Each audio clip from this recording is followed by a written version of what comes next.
And welcome back to Bayou Time. Martin Falls here, joined by Chief Corey Henry of the Houma Fire Department. Chief, good to have you on board. Thanks for having me. You know, we're getting close to the season now where every year, I remember when Chief Jerry Gotro from Bayou Cane used to always come on and talk about space heaters and safety and carbon monoxide and them catching on fire. With that changing of the seasons, the heaters start firing up again and different things. Y'all become busier, I assume, or I guess I'm being presumptuous on that, but I'll let you answer it. So what's some of the things we could tell people now that the season's changing? They got to get careful, don't they? Yeah. Well, we actually do get a little bit busier in the wintertime due to heaters and fires and such. For if you're going to look for a space heater, first thing you want to check, because I know there's a bunch of deals out there on the internet you can get for cheap prices. You want to make sure that that space heater is tested through a laboratory. The first one that comes to mind is just Underwriters Laboratory. There are many different other agencies that test them, but make sure they have some type of certification. And once you get that, when you do use it, you want to make sure you have like a 3-foot safety circle around it. That way it keeps anything from heating up too much. That way it potentially cause a fire. The newer heaters these days are designed with safety switches.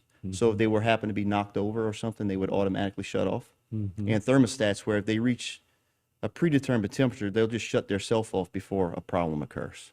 Right.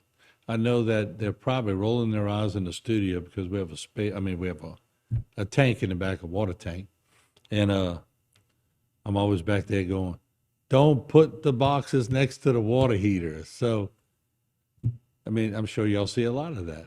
Yeah, and so you want to, like I said before, you don't want to put stuff too close to make sure it doesn't heat up as much.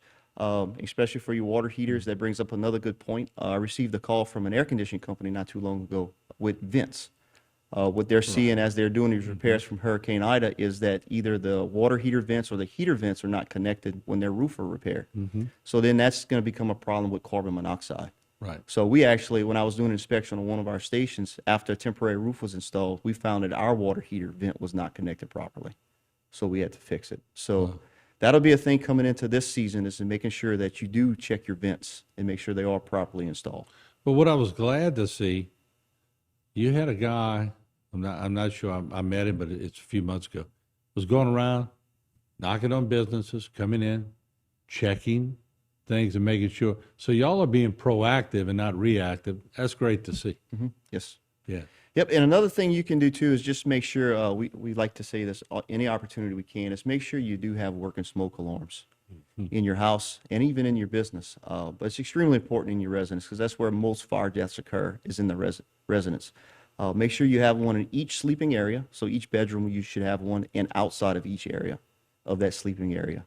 And then you want to test them once a year. And then nowadays they have a 10-year battery, so you don't usually have to change the battery like we used to when the time changes.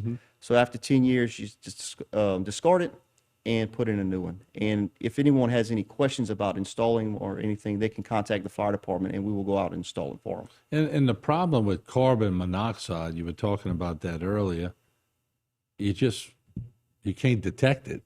No, carbon monoxide is tasteless and odorless and invisible. You just don't know it's there until you start getting symptoms. Some of those symptoms are you just nauseated, or you're not feeling well, you're tired. When it gets to higher concentrations, you'll be unresponsive, and including death. Yeah, we've heard a few of those over the years, especially when people were running their generators for storms. Yes, inside. that was a big one. Yeah, no doubt you got to be careful of that. Let me ask you about the tankless systems that people put in. A lot of people think they could just buy those tankless, slap it on the wall, take their old water heater, discard it, or sell it used. You still got to vent it. Yes, they all still have to be vented, and there are all installation recommendations for those things. So make sure when you do install those, that you're paying close attention to those installation instructions. So if you save $1,500 on Amazon and you got a good deal out of China, that doesn't mean it's safe. That is correct. So even locally, I'm sure there's so many people that you could call on, certified people who would put you in the right direction. And I'm going to say it right off the bat. You may pay a little bit more money, but they're certified to go in there and do it right. Can people call up you as the fire department and say, hey, can you come check my thing? Or do y'all sort of steer away from that? No, we will just recommend if you, for instance, if you're going to get an air condition changed out, we just recommend that you get that company, a certified company, to go in and inspect it. Same thing with appliances. Most of the time, your plumbers will take care of those. So we just recommend contacting a local plumbing And we company. have enough good service people around here to Yes. take care of it. And I'm sure as a fire chief over the years, you sort of know the good ones and the bad ones. We won't get into that, but I know you probably Right. know. Yeah. Now, what we do want to know about and hear about, and actually will go out, is if your alarms start to alarm, whether that be smoke alarm or Mm-hmm. carbon monoxide alarm. If that happens, give us a call 911, and we will go out and check out the Yeah, problem. y'all for you. have a tester, right? We do have monitors that we can monitor and detect where the source is coming from. That's pretty cool. Technology. It's coming. Yeah, there you go. Chief, we appreciate you being on. Keep up the great work, and hopefully this information will get out and we won't have any big incidents as the cool weather comes in. Thanks for having me. All right, Chief. All right, there you have it. Some good tips here, and make sure you listen to them now. So we don't want to see anybody get harmed during the change of the seasons. We'll take a break. We'll be back with more.